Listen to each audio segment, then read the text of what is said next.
Alors, on va parler de diversité culturelle. Alors, j'ai transmis avant à nos trois invités trois questions. Donc, la première, face à l'uniformisation culturelle, comment favoriser la diversité des expressions culturelles? Faut-il une politique de la diversité culturelle? Si oui, avec quels critères? C'est souvent des choses qu'on a. On parle beaucoup de diversité culturelle, on a souvent du mal à en définir les critères. Bon, ça revient aussi à la question de la lutte contre la concentration des moyens de production culturelle.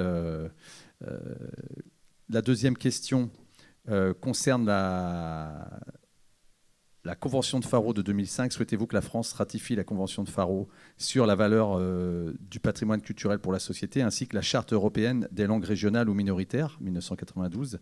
Quelle est votre position sur l'enseignement des langues régionales et issues de l'immigration? Et la troisième question, dans quelle mesure les droits culturels doivent-ils modifier les politiques publiques de la culture? Sachant que les droits culturels ont intégré le cadre législatif français depuis un amendement du Sénat à la loi NOTRe de 2015 qui précise, je cite, « La responsabilité en matière culturelle est exercée conjointement par les collectivités territoriales et l'État dans le respect des droits culturels énoncés par la Convention sur la protection et la promotion de la diversité des expressions culturelles du 20 octobre 2005. » Voilà. On peut commencer par Martin. Bon, on est sur trois gigantesques sujets. Pour commencer sur la question de la diversité culturelle, vu qu'elle fait continuité avec l'intervention que j'ai pu faire juste avant, comment du coup, faut-il? La réponse est oui, clairement. La question est comment. Nous, ce qu'on propose, c'est une nouvelle politique de la création qui sorte principalement des logiques d'appel à projet, qui sont devenues quasiment systématiques aujourd'hui, c'est-à-dire qu'on est sur des financements épisodiques, très limités dans le temps, et qui rendent impossible la construction, et notamment ça rejoint la question de l'échelle locale, qui rend impossible la construction de projets sur le long terme, d'une familiarité à l'échelle des lieux de vie entre des projets culturels, des équipes artistiques ou des projets d'éducation artistique et culturelle, ce qui rend le fait de les mettre dans des appels à projets, d'un côté, ça alourdit en termes administratifs grandement le travail des travailleuses et des travailleurs de l'art, et d'un autre côté, on est dans une instabilité qui rend totalement impossible de se projeter. Donc d'un côté, renouer avec le conventionnement sur le temps long, minimum sur plusieurs années, afin de permettre à des projets de se construire plus tranquillement sur le temps et surtout de développer un nouveau pacte de confiance avec l'ensemble des travailleuses et des travailleurs de l'art. Cette nouvelle politique de la création, elle portera une attention toute particulière et proactive à l'ensemble des disciplines et des registres qui ont été trop peu, si ce n'est pas soutenus dans l'état actuel des politiques culturelles.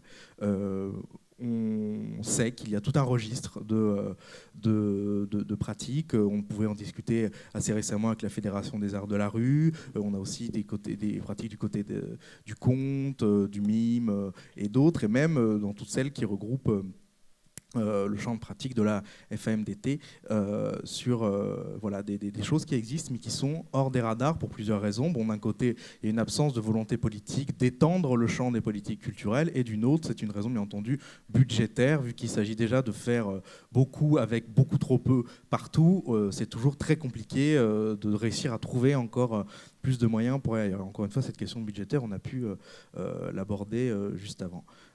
Et enfin, il s'agit également, et on pense que c'est crucial, dans cette logique de la confiance vis-à-vis des travailleuses et des travailleurs de l'art, des équipes artistiques, via ces financements sur le temps long, de leur permettre de gagner plus d'indépendance vis-à-vis de leur structure de diffusion pour réussir aussi également, et c'est tout un chantier auquel on travaille avec Michel Larive à l'Assemblée nationale, de réussir à avoir aussi des temps d'expérimentation qui sont aussi nécessaires avant de trouver des nouvelles formes et de sortir d'un rythme de création assez effréné qui, encore une fois, à la fois est dû à l'accélération généralisée, mais surtout à un manque de moyens qui fait qu'on ne peut que, puisqu'on parle dans le l'occurrence du spectacle vivant, tout registre confondu, on ne peut jouer qu'une ou 2, 3, 4 dates avant de devoir relancer la machine pour dire regardez, on existe, et ce fait qu'on a tout un tas de créations comme ça qui sont magnifiques et qui ne touche que beaucoup trop peu de public par rapport au temps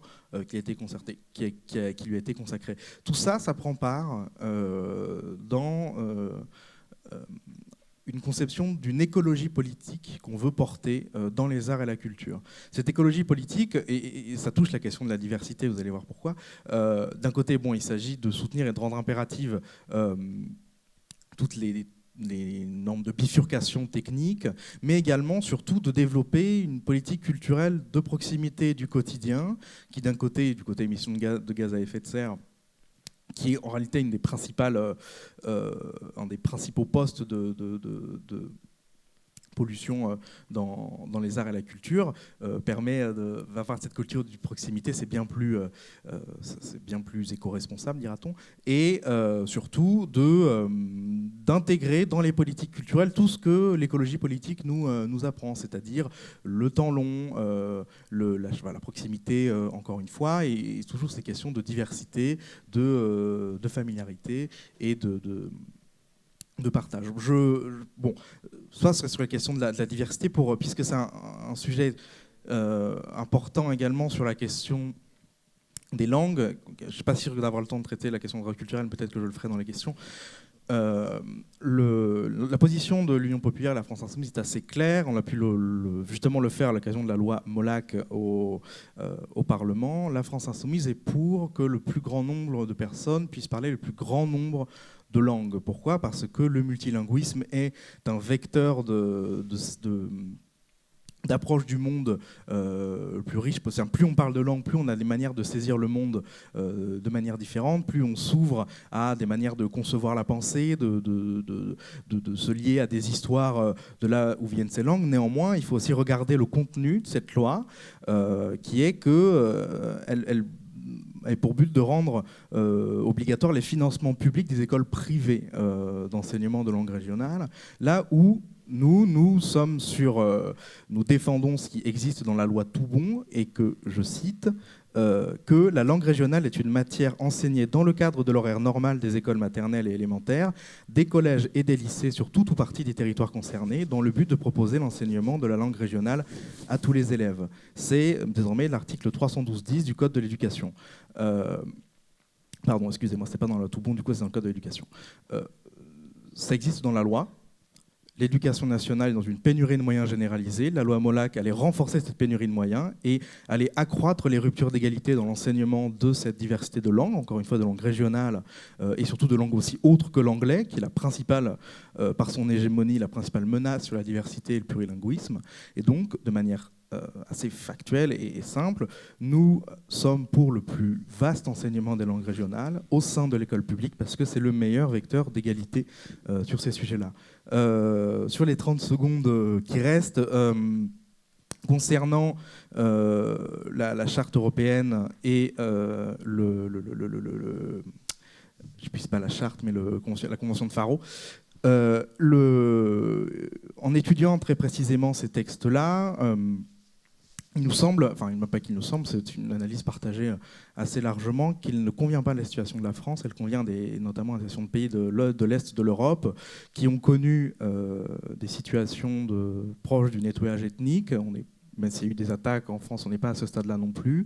Et elles ne sont pas adaptées, selon nous, à la situation française. Par ailleurs, il n'y a pas que la France qui n'a pas ratifié cette charte-là, notamment, je crois que le Portugal, l'Islande et l'Italie également. Et l'Italie, pourtant, qui a toute une diversité de langues telles qu'on peut les connaître aussi, mais c'est pas adapté à cette situation. Et concernant celle de la Convention de Faro, qui, elle, quant à elle, prévoyait d'attribuer des droits politiques différents selon les ethnies supposées au sein d'un pays. Comme en France, il n'existe qu'un seul peuple qui se reconnaît selon une volonté politique, ce qui a pu être abordé précédemment. Selon nous, commencer à faire du différentialisme en termes de droits, parce qu'on commence par ça, mais ça va très vite ensuite sur dans telle région, le salaire minimum sera plus bas, ou dans telle région, ça sera 45 heures par semaine au lieu de 35. On pense qu'il y a une rupture d'égalité à maintenir là-dessus, et je terminerai là-dessus, et je m'excuse d'avoir dépassé de quelques secondes le temps qui m'était imparti.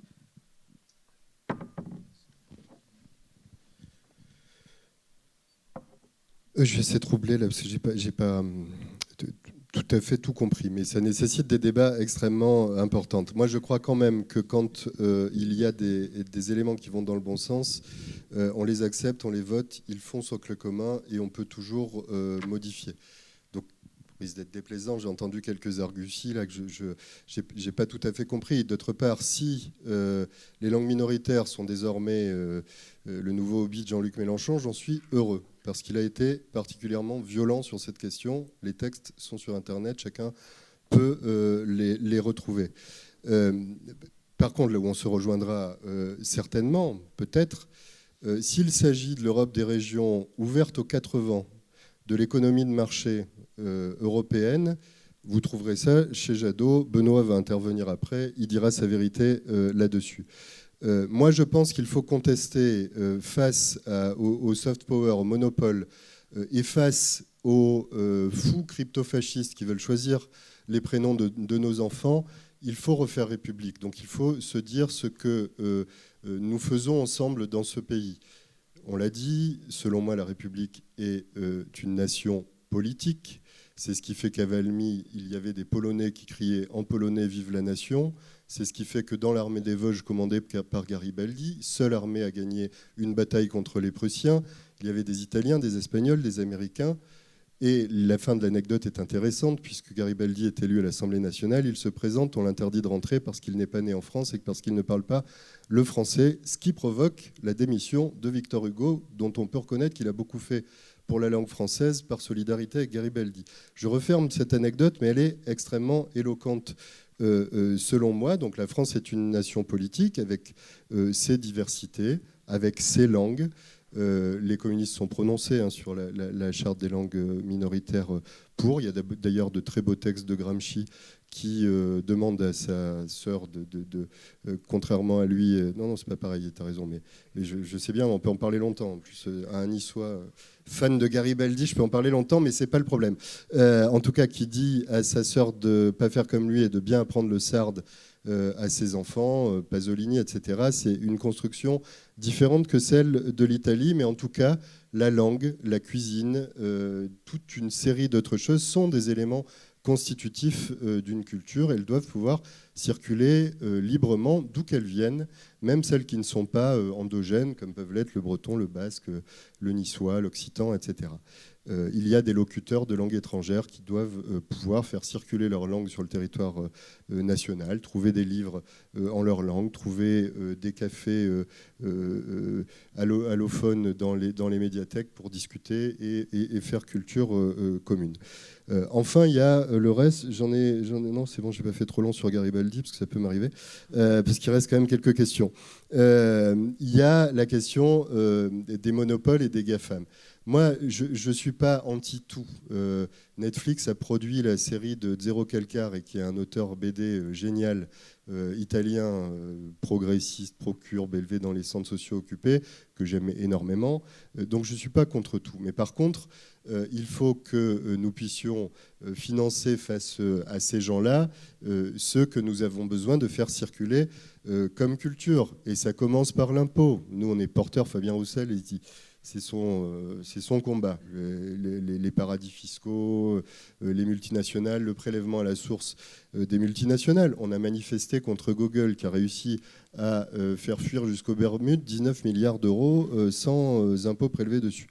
On va aller voir, on nous dit, même M. Roussel, c'est vous qui faites la loi, changez la loi. Moi j'ai le droit, donc pour l'instant je fais comme ça. Donc prélèvement à la source des multinationales pour pouvoir déjà faire contribuer les GAFAM. Il y a toute la question de Google, des droits d'auteur et tout ça. C'est une question sur laquelle nous sommes en retard et nous sommes en train de nous faire manger par ces plateformes qui sont bien peu vertueuses de tout point de vue.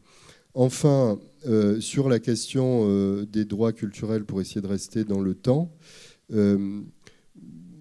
la question des identités, elle est compliquée et elle est en mouvement. Personne, moi, ne m'imposera une assignation identitaire.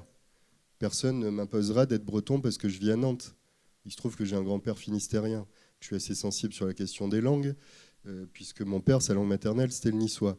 Mais voilà, ces identités, elles circulent. Je me retrouve dans les identités rhizome cher à Édouard Glissant, et tu en as parlé tout à l'heure en parlant de créolisation. Donc, rien n'est statique, les identités, c'est la mise en récit, ça circule, ça évolue. Et il faut qu'on se le dise aussi, parce que les assignations identitaires, moi j'en veux nulle part, d'où qu'elles viennent de l'échiquier politique. Enfin, sur la question des droits culturels, il y a un truc, je crois que je n'ai pas trop le temps de développer, mais je peux laisser ça là. C'est un super boulot qu'avait fait la ville de Saint-Denis avant qu'un énergumène ne gagne la mairie, mais on n'a pas dit notre dernier mot. Il est censé être de gauche, mais il n'en a que le nom, puisqu'il a fait campagne sur la propreté, la sécurité, ces choses-là. En tout cas, c'est un schéma d'orientation culturelle. C'est considérer toutes les populations comme des ressources. Alors, ressources, le mot est mal choisi, mais comme des vecteurs d'une forme de diversité, et de faire un état des lieux sur ce qui peut exister à l'échelle d'un territoire divers, varié, riche de ces diversités, comme vous pouvez imaginer, vivre et voir la ville de Saint-Denis, et de considérer cette réalité-là. Et je crois que sur les droits culturels, c'est bien de ça qu'il s'agit, c'est de partir des identités, des diversités comme elles sont vécues de manière la plus intime, et de leur permettre de s'exprimer, de faire propositions sensibles et artistiques, et de faire culture commune. Voilà, je crois que je suis dans les temps. Ouais. La parole est au Pays Rennais. La diversité culturelle, c'est bien sûr une orientation centrale chez les écologistes. La diversité culturelle est à l'humanité, c'est que la biodiversité est au vivant. C'est donc une question de survie et d'une humanité durable que de protéger cette diversité. C'est aussi pour nous un rempart à toutes les formes de totalitarisme, de domination d'une communauté sur une autre, et aussi un rempart à la standardisation consumériste et à la dépossession des personnes de leur culture au profit du marché. Le principe général d'une politique de la diversité culturelle, c'est de garantir à chacun l'accès à une diversité de ressources culturelles sur son territoire, donc à proximité, et une diversité de ressources culturelles qui lui permettent de construire librement sa propre construction donc de son identité, de sa culture personnelle. Concrètement, ces ressources culturelles, voilà, il en existe beaucoup dans nos différents territoires. Hein. C'est à la fois des ateliers de pratique, des enseignements sur l'histoire de l'art, sur les cultures.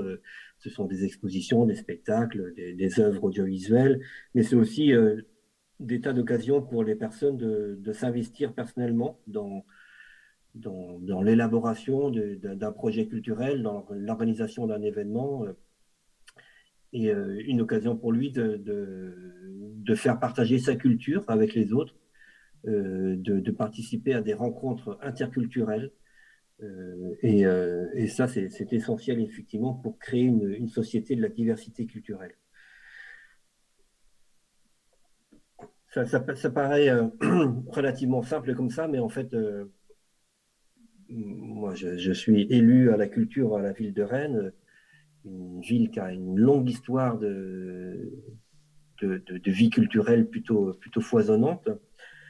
Et c'est pas simple de développer une politique de la culture, de la diversité culturelle sur un territoire qui s'est construit avec des grandes institutions culturelles, avec une politique pilotée du ministère de la Culture de Paris, et qui a tendance plutôt à imposer une culture, une seule, la culture, ce qu'on appelle la culture, au détriment de cette diversité. Et pour construire une politique de diversité culturelle, ça nécessite certainement de réorienter l'ensemble des objectifs des grandes institutions pour leur donner un nouveau cap qui est justement de montrer cette diversité Je vous assure que c'est pas simple de demander à une scène nationale de proposer une fois dans l'année une pièce de théâtre en breton, par exemple. C'est très compliqué, surtout qu'on se doit de respecter la liberté de programmation et c'est un débat qu'on a régulièrement. Voilà, c'est un long chemin en tout cas pour pouvoir imposer, enfin imposer, en tout cas faire vivre cette diversité culturelle dans des politiques locales. Sur les droits culturels, bon, c'est sûr que là aussi c'est un élément déterminant chez nous. Je vous rappelle que l'amendement de la loi NOTRe qui a fait introduire les droits culturels dans la loi française a été porté par Marie-Christine Blandin, une sénatrice écologiste. Et c'était un dur combat pour elle de l'imposer. Les droits culturels, c'est une notion particulièrement intéressante pour justement lutter contre la domination d'une culture qui est plutôt celle d'une certaine catégorie de la population. On met facilement en opposition des cultures savantes avec une culture populaire. C'est absolument pas une opposition, mais en tout cas c'est une réalité que ces cultures ne bénéficient pas des mêmes soutiens publics. Et défendre les droits culturels, c'est justement dire que chaque personne est égale en dignité dans sa culture, dans son identité culturelle, et que la responsabilité publique, c'est de se mettre au service de chacun et de chacune pour que chacun et chacune construise son parcours, sa culture personnelle et vienne échanger et partager sa culture avec celle des autres dans des lieux propices à la convivialité. Et les droits culturels, c'est justement à la fois l'identité culturelle des personnes, le droit à construire son identité, mais c'est aussi travailler cette relation avec l'autre pour construire un monde en paix et faire humanité, comme le dit souvent Jean-Michel Lucas. Merci. Merci beaucoup. Donc, la parole est à la salle. Est-ce qu'il y a une réaction, une réflexion, une question? Il y a peut-être sur ce sujet des questions. Oui. Alors évidemment, c'est à l'autre bout de l'endroit où se trouve Alban. C'est toujours comme ça. Donc se présenter et puis... Bonjour, Philippe Guéneuf, je suis observateur du monde de la culture depuis des années et je suis aussi très attaché à tout ce qui touche aux médias. Et par rapport à la diversité, il y a quelque chose qui est assez important, justement, ce sont les médias locaux, évidemment, mais aussi les médias nationaux. Et à l'intérieur des médias, il y a un très grand média en France qui s'appelle Radio France, qui a des France Bleues, qui avait des FIP locales qui ont disparu, mais qui a un rôle aussi à tenir très important pour la mise en valeur de la diversité et le fait de soutenir les émergences locales pour les faire monter au niveau rayonnement, pour les faire rayonner partout en France, mais éventuellement après partout dans le monde. Voilà. Et on peut signaler aussi en Bretagne qu'il y a Cube qui est arrivé il n'y a pas très longtemps, qui est une télévision qui produit beaucoup de choses et qui soutient beaucoup d'artistes. Voilà. Donc juste dire que par rapport à la diversité, c'est bien que les médias, le média public, donc Radio France, mais aussi tous les médias privés, ont aussi un rôle à jouer assez important dans ce soutien-là. Donc par rapport à ça, quelles sont vos différentes propositions? Merci. Alors, sachant qu'on allait parler de la place des musiques traditionnelles dans l'audiovisuel public à la fin, mais on peut quand même déjà parler peut-être de FIP et des médias de la diversité, de la place de la diversité culturelle dans le paysage médiatique. Aymeric ?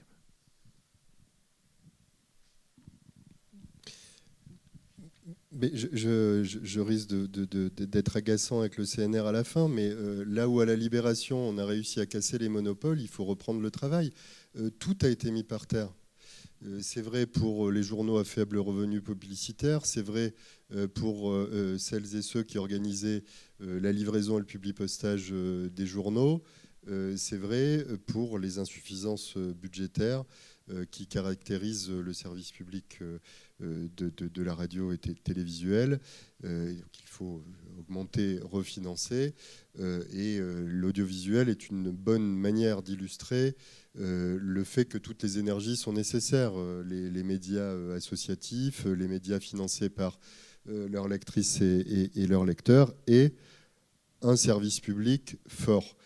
Il me semble qu'une étude est sortie pour témoigner que là où le service public audiovisuel était le plus fort, la démocratie était plus vigoureuse avec moins d'abstention en son sein. Donc voilà, moi j'ai envie de dire 3 fois oui, et il est temps qu'on s'occupe de Bolloré. Oui, donc Martin. Je souscris bien entendu totalement à ce qui vient d'être dit.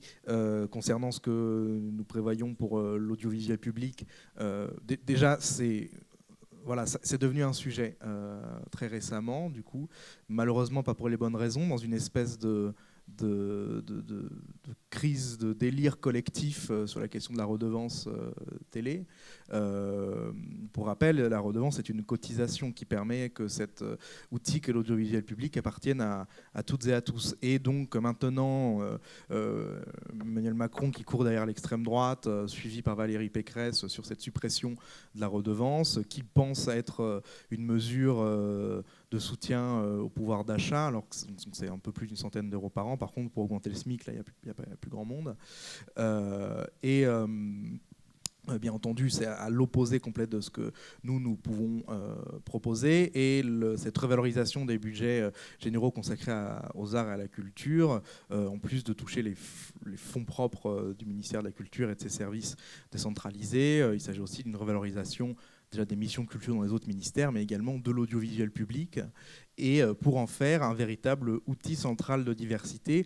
Et l'ensemble en fait des sujets dans les secteurs sur lesquels on a pu travailler, donc l'ensemble de ce qui concerne les politiques culturelles, que ce soit dans la musique, que ce soit dans le livre, que ce soit dans le cinéma ou ailleurs, à chaque fois la question de cet audiovisuel public qui permet de montrer à un très large public une diversité d'œuvres se pose. C'est-à-dire que, faut reconnaître aussi des belles choses qui ont pu être faites. Culture Box est une chaîne très intéressante, mais elle est sur le canal 12 ou 14 et c'est quand même un peu loin, alors qu'on a quand même plusieurs autres chaînes un peu plus proches dans la TNT qui pourraient reprendre ça. Sur la question aussi de la stratégie de la politique publique de l'audiovisuel public, elle a été un petit peu avant-gardiste concernant le rapport politique que le néolibéralisme a développé aux politiques culturelles, c'est-à-dire, comme le disait la ministre de la Culture en juin dernier, je cite, « La démocratisation culturelle est un échec ». C'est elle, c'est pas moi qui dis ça. Maintenant, nous allons passer à une politique uniquement consacrée sur la demande. C'est les propos de Roselyne Bachelot en juin dernier dans Le Monde. Bon, bien entendu, nous on s'inscrit contre ce mythe du néolibéral de l'échec de la démocratisation culturelle, mais c'est ce qui est en fait appliqué dans l'audiovisuel public depuis pas mal de temps, en fait. C'est-à-dire qu'on est sur une course très court-termiste de qu'est-ce qui marche en termes d'audience, qu'est-ce qui ne marche pas, alors que ce n'est pas du tout le but de l'audiovisuel public, qui ne fonctionne pas qu'avec la publicité.